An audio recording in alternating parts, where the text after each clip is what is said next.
ఈ దేశంలో 1931 బ్రిటిషర్స్ ఈ దేశాన్ని పాలిస్తున్న సందర్భంలో ఈ దేశ జనాభాలో ఉన్న వాళ్ళ కులాల వారిగా వివరాలు సేకరించడం జరిగింది. దాదాపుగా 100 సంవత్సరాల నుంచి ఇప్పటి వరకు మళ్ళీ ఈ పూర్తి స్థాయిలో సమాచార సేకరణ జరగలేదు. 2010లో మన్మోహన్ సింగ్ గారు శ్రీమతి సోనియా గాంధీ గారు యూపీఏ చైర్పర్సన్గా ఉన్నప్పుడు ఒక ప్రయత్నం చేసిండ్రు, సమాచార సేకరణ చేసిండ్రు. కానీ ఆ వివరాలు పూర్తిగా ప్రజలకు అందుబాటులోకి రాలేదు, ప్రభుత్వం ఆమోదించలేదు. నరేంద్ర మోడీ గారు ప్రధానమంత్రిగా బాధ్యత చేపట్టిన తర్వాత ఆ నివేదికను కాలగర్భంలో కలిపేసిండ్రు. ఈ 11 సంవత్సరాలు వారు ఎలాంటి ప్రయత్నం చేయలేదు. కానీ శ్రీ రాహుల్ గాంధీ గారు కన్యాకుమారి నుంచి కశ్మీర్ వరకు 150 రోజులు 4000 కిలోమీటర్లు మండు టెండల్లో మంచు కొండల్లో పాదయాత్ర చేస్తూ ఈ దేశ ప్రజలందరినీ కలిసినప్పుడు దేశ ప్రజల యొక్క ఆలోచన, దేశ ప్రజల యొక్క గుండె చప్పుడు విన్న రాహుల్ గాంధీ గారు స్పష్టమైన హామీ ఇచ్చిండు ఈ దేశ ప్రజలకు. ఏ రాష్ట్రంలో మా ప్రభుత్వం ఏర్పడుతుందో ఆ రాష్ట్రంలో మేము జనగణనలో కులగణనను ఏర్పాటు చేస్తాము, వివరాలు సేకరిస్తాము.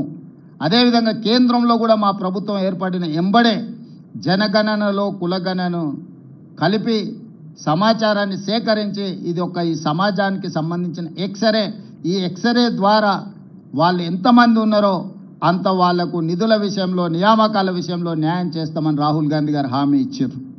ఈరోజు రాహుల్ గాంధీ గారి హామీ మేరకు తెలంగాణ ప్రజలు కాంగ్రెస్కు ప్రభుత్వాన్ని అందించడం జరిగింది. రాహుల్ గాంధీ గారు సూచనలు తీసుకుంటూ తెలంగాణ రాష్ట్రంలో కులగణను విజయవంతంగా ఎలాంటి వివాదాలు లేకుండా ఎలాంటి తప్పులు లేకుండా ప్రతిపక్షాలను అదేవిధంగా అందులో భాగస్వాములను అదేవిధంగా ప్రజా హక్కుల సంఘాలను అందరిని కూడా వాళ్ళ అభిప్రాయాలను సేకరించి ప్రశ్నాపత్రాన్ని తయారు చేసి చట్ట పరిధిలో రాజ్యాంగబద్ధంగా ఈ వివరాలన్నిటిని కూడా సేకరించి ఈరోజు దేశానికే ఆదర్శంగా నిలబడ్డాం. రాహుల్ గాంధీ గారికి ఈరోజు తెలంగాణ ప్రజల తరఫున నేను ధన్యవాదాలు తెలియజేయదలుచుకున్న, బలహీన వర్గాల తరఫున నేను ధన్యవాదాలు తెలియజేయదలుచుకున్న. ఈరోజు పెద్దలు కేశవరావు గారు, హనుమంతరావు గారు, మధుయాస్కి గారు, పొన్నం ప్రభాకర్ గారు, అంజన్ కుమార్ యాదవ్ గారు, చాలామంది మిత్రులు, షబీర్ అలీ గారు, చాలామంది శాసనసభ్యులు, వీళ్ళందరూ కూడా నన్ను అభినందించడానికి వచ్చిండు. ఈ అభినందనలు నాకు కాదు, రాహుల్ గాంధీ గారికి చెందాలి. వారి ఆలోచనను వారి సూచనలను తీసుకొని తెలంగాణ రాష్ట్ర ప్రభుత్వం ఈ కులగణను చేపట్టడం జరిగింది. స్పష్టంగా పారదర్శకంగా అత్యంత భద్రంగా ఈ వ్యవహారాన్ని మొత్తం ప్రభుత్వం ఒక ప్రతిష్టాత్మకంగా తీసుకొని అమలు చేయడం జరిగింది. ఇందులో మంత్రివర్గ ఉపసంఘం group of ministers Uttam Kumar Reddy గారు, బట్టి విక్రమార్క గారు, సీతక్క గారు, అదేవిధంగా శ్రీధర్ బాబు గారు, పొన్నం ప్రభాకర్ గారు అందరూ కూడా ఇందులో అధికారులతోని చీఫ్ సెక్రటరీ నుంచి ఎన్యూమరేటర్ల వరకు దాదాపుగా 150,000 మంది భాగస్వాములు అయ్యి దాదాపుగా 90 రోజులు నిరంతరం పనిచేసి ఈ విజయవంతంగా ఈ నివేదికను తయారు చేయడం జరిగింది. ఆ తర్వాత అసెంబ్లీలో తీర్మానం చేసినాం, 2 తీర్మానాలు చేసినాం. ఒకటి, జనగణనలో కులగణన కేంద్ర ప్రభుత్వం తక్షణమే చేపట్టాలి. అదేవిధంగా బీసీ రిజర్వేషన్లను 50% పరిధిలో నియంత్రించడం కాదు, ఈ 50% పరిధిని దాటి రిజర్వేషన్లు పెంచాలి. అందులో 42% బీసీలకు రిజర్వేషన్లు ఇవ్వాలి అని మేము శాసనసభలో తీర్మానం చేసి కేంద్ర ప్రభుత్వానికి పంపించినాం. కుల సంఘాల మద్దతు జంతర్ మంతర్లో కేంద్ర ప్రభుత్వం మీద పార్లమెంట్ జరిగేటప్పుడు ఒత్తిడి తీసుకురావడానికి రోజంతా ధర్నా చేసినాం. జాతీయ స్థాయిలో ఉన్న రాజకీయ పార్టీలు దాదాపుగా 16 పార్టీలకు సంబంధించిన ప్రతినిధులు ఆ నిరసన కార్యక్రమంలో పాల్గొని సంపూర్ణంగా మాకు మద్దతు ఇవ్వడం జరిగింది. ఈరోజు ఈ ఒత్తిడి మేరకు కేంద్ర ప్రభుత్వం నరేంద్ర మోడీ గారు నిన్న జనగణనలో కులగణనను చేర్చుతామని నిర్ణయించారు. ఈ నిర్ణయాన్ని స్వాగతిస్తున్నాము. ఇక్కడ రాజకీయాలకు తావు లేకుండా కేంద్ర ప్రభుత్వాన్ని అభినందిస్తున్నాము. అయితే ఇది అమలు చేసే క్రమంలో తీసుకోవాల్సిన జాగ్రత్తలు, నిర్ణయించాల్సిన సమయం అనేది అత్యంత కీలకము. ఈరోజు ప్రధానమంత్రి గారిని నేను అడుగుతున్నా, మీరు ఎప్పుడు మొదలు పెడుతున్నారు, ఎప్పటిలోగా జనగణన కులగణన చేర్చి పూర్తి చేస్తారో మీరు తేదీలను నిర్ణయించండి. అదేవిధంగా ఇది అమలు చేసే క్రమంలో మీరు తీసుకోబోయే నిర్ణయాలు, అమలు చేసే ముందు వచ్చే సవాళ్లను, సమస్యల్ని ఏ విధంగా అధిగమించదలుచుకున్నారో మీరు అన్ని రాజకీయ పక్షాలతో చర్చించండి. ఇది సీక్రెట్ డాక్యుమెంట్ కాదు, ఇది ఎనీ పొలిటికల్ పార్టీ రెస్పాన్సిబిలిటీ కాదు, ఇది గవర్నమెంట్ ఆఫ్ ఇండియా బాధ్యత. కేంద్ర ప్రభుత్వం ఒక నిర్ణయం తీసుకొని ఒక విధానాన్ని తెచ్చినప్పుడు అన్ని రాజకీయ పార్టీలతోని పార్లమెంటరీ వ్యవస్థలో భాగస్వాములైన ప్రతి ఒక్కరితో చర్చించి వాళ్ళ సూచనలు తీసుకోవాలి. అందుకే నరేంద్ర మోడీ గారికి సూచన చేస్తున్న గ్రూప్ ఆఫ్ మినిస్టర్స్తో ఒక కమిటీ వేయండి, ఆఫీసర్లతో కూడుకున్న ఇంకొక ఎక్స్పర్ట్స్ కమిటీని వేయండి. గ్రూప్ ఆఫ్ మినిస్టర్స్ రాజకీయ పార్టీలతోని, అదేవిధంగా స్టేక్ హోల్డర్స్తోని, అదేవిధంగా సివిల్ సొసైటీస్తోని చర్చించమనుండ్రి. వాళ్ళ నుంచి వచ్చే సూచనలను, వాళ్ళ నుంచి వచ్చే సమస్యలను, ప్రశ్నలను ప్రభుత్వం వివరణ ఇవ్వడం ద్వారా పారదర్శకంగా ఈ ప్రక్రియను ముందుకు తీసుకెళ్ళవచ్చు.